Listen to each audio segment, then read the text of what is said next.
Ready to get your face punched in? Not literally, of course, unless you're Jeremy Dunham. UFC is next on IGN's Livewire, so let's load up the virtual octagon and see how it's looking. Jeremy, if you will. Thanks, Jess. You are hey, guys. welcome. Hey. So this is UFC 2009, and a lot of hype building up for this game. It's the first UFC game in a long time. In the past, we've been coming off other UFC games and the Pride game a while back. How has this game taken what those titles established and moved forward into what would essentially be a more realistic MMA game? Well, I mean, obviously this is the most current iteration of the UFC games. I mean, making an MMA game is hard. I mean, a lot of people shy away from it because there's a lot of stuff that goes into it. The outside of a normal fighting game where it's primarily on your feet. Incorporating the aspect of mixed martial arts, having the ground game, having all these grappling techniques that are true to the sport of mixed martial arts, and putting that into a game in a compelling and fun ways is something that's really difficult. But through working with the UFC, working with their fighters, kind of hand in hand in this endeavor, we really think we have the makings of something special here. So the UFC is really known for the fighters that it has. William, what are the guys right now that you can talk about, people that are confirmed in the game, the types of guys that people can expect to play as and against? Well, I think we've announced 9 fighters to date, including Rampage, Forrest, Chuck Liddell, Anderson Silva, Roger Huerta was announced yesterday, I think, nice. Along with Vanderlei Silva. The ex-murderer. Matt Hughes. Who am I missing? BJ Penn. The Beach, yes. Can't forget him. But we will have a total of 80 UFC personalities, fighters in the game across all 5 weight divisions. And that's in addition to the created fighters that people can do too. That's right. Cool. Well, let's take a look at the game. Can we drop in and see what it's like yeah, here? Certainly. Now, the things that we're always talking about in creating UFC 2009 Undisputed is creating a game that's true to the brand of UFC and true to the sport of mixed martial arts. So you'll notice as you're playing the game, you'll see the same exact broadcast graphics that are utilized in the actual UFC matches. Working with the UFC, we've gotten all their broadcast graphics. We have access to their fighters, to their personalities. So everything under the sun that makes the UFC brand what it is, we have access to, which is, it really speaks to the close collaboration that we have with the UFC corporate office. So you've got the same announce teams, but does that also tie into the ring announcers too? Like after the fight interviews? Oh, certainly. I mean, Joe Rogan, Mike Goldberg will be making contextually accurate statements that you see. You'll hear them make contextually accurate statements in the game, and we're really pleased to have them working with us as well. Let me just jump in really quick and say, because Jeremy said it before we started the show. It wasn't me. We never have technical problems on here when this happens, but it looks like things might have frozen up. So we're going to try and maybe potentially have somebody reboot it. In the meantime, we will continue talking, and hopefully we will have the video up for you in a little bit. Good job, Jeremy. No problem. Thanks a lot for that. I'm glad to have destroyed the entire show. No problem. Anyway, so go ahead and continue asking. Well, why wait for it to boot up again? In terms of the gameplay, what would you guys liken it to in terms of how it feels and how it operates?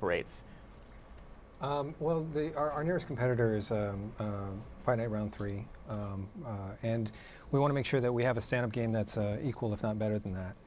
But then we take on a whole new dimension where you get to start throwing kicks and you get to take people to the ground and go through the various positions on the ground. So it's unlike a lot of games on the market. In fact, I don't know if there's going to be any game very similar to ours when we actually come to market in spring of 2009. So are you assigning the different buttons or the controls to sides of the body or specific limbs? How does that work exactly? Well, we're actually still focus testing the best way to represent the fight on the controller. So, but we'll likely commit to having buttons remain the same as you go through the different positions, because we don't want to confuse the fighter. A punch should be a punch. So, will the gameplay change in terms of how it controls based on different fighting style? If you've got have a jiu-jitsu guy going up against a dirty boxer, is that going to change how they control on a controller level, or is it just represented through the animations and the moves that they have? Well, different styles will have different positions that you can get into, so it will have some difference on the controller, but not much. So again, we want to keep it so that if you're playing the game, it's very easy to pick up and play. So we don't want to be changing the controls in every position, or else it's going to get pretty confusing. Okay, well, really quick, let me hop in here. It looks like we actually have it up and running again, so go ahead and continue, but let's start seeing the actual gameplay as well. So again, as I was saying before, the slight difficulties, we're always preaching true to the brand, true to the sport. You know, you're going to see the same broadcast graphics, same commentary, Joe Rogan, Mike Goldberg participating in the game. Everything to really draw you into the pay-per-view experience and feel it like it's right there at your fingertips. So you'll literally be able to play the entire game without need for a health bar or a HUD, so that you feel like you're right there while you know, the fight status is being displayed through realistic injuries. You'll hear commentary indicating what's going on, as well as the reactions from the crowd. They have Mario Yamasaki in there as the referee. Do you have other well-known referees in there? Is Big John in there? And well, you know, we've still got a year of PR to go, and we have a very extensive plan for revealing who's going to be in the game. So currently, the guys who you see are who we're announcing right now, but you can be sure that we're going to create the most comprehensive UFC experience possible. And so you guys have looks like all the defensive moves in there: mount, half mount. You can take side mount.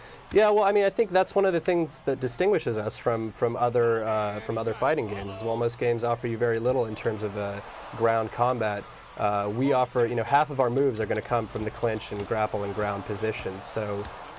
You know, while fans of MMA as well as novices will be able to experience this, you know, huge variety of combat available to you from the clinch, grapple, and ground positions. This is a replay of last month's light heavyweight championship match that went 5 rounds and Forrest won it. But one of the questions we got yesterday after the incident involving Rampage Jackson being arrested was, a lot of people were worried, is that going to affect his status of being in the game? Can you guys talk about that at all? Well, you know, I don't really have all the information about what happened. I mean, certainly you hear about it on the news. I mean, what I can say is, you know, working with Rampage, he's one of the nicest guys we've ever had the pleasure of working with. He's you know, a great human being, and I can say definitely from my perspective, I don't really see a reason why his involvement, you know, with the incident yesterday should affect anything. But you know, other than that, I think he's a great guy, and you know, we'll wait and see what happens. Let's hop in. I think this would be a good time for some reader questions, I believe. We've got 2. So question 1, Johnny Blade wants to know, how does a player get forced into tapping in a 2-player game? Is it as simple as having to break the hold in a specific time, or is there a more elegant solution? How timely is that question? So we just got into our armbar submission here, and it is a struggle now between us to find out who's going to win this. It looks like he's going to win it with a... This is a sexy game, by the way. I just got to say. Sweaty guys rubbing all up on each other. Blood. Totally. So yeah, there is, once you've actually initiated the submission, there's 2 stages you have to basically go through, and the winner of the 2 stages, either you end in a submission and you tap out because the threshold has been broken, or you escape in one of a couple different ways. You just saw Rampage's signature slam there to allow him to get out of it. Okay, now moving on to question 2 from Minna Myseri. Where do you guys get this stuff? He writes in, given the nature of the sport, fights can last anywhere from 25 minutes to less than 1 minute. My question is, will you be able to knock someone out in less than a minute? I've knocked somebody out in 10 seconds. I was going to say, I mean, if they suck, yes, you will. A guy comes screaming across the ring at you, thinking he's going to dive and take you down, and you just do a jumping, rising knee, and it hits him square in the jaw. Under the hood, we're doing all the math about mass and velocity and stuff, and you get clocked like that, very few fighters could actually survive. And again, it goes back to that idea of true to the brand, true to the sport, and you know, we want to make sure that people have the most accurate UFC experience possible, and you know, certainly while that happens, you know, that you can expect a very similar experience in the octagon on your couch. Do the Awesome, old Eiffel perfect. kick to the Gary Goodridge head. Well, UFC fans have to like the look of that. Thanks for the demo, guys. Sorry about the light hiccup. We will continue showing off E3's biggest game titles in just a little bit.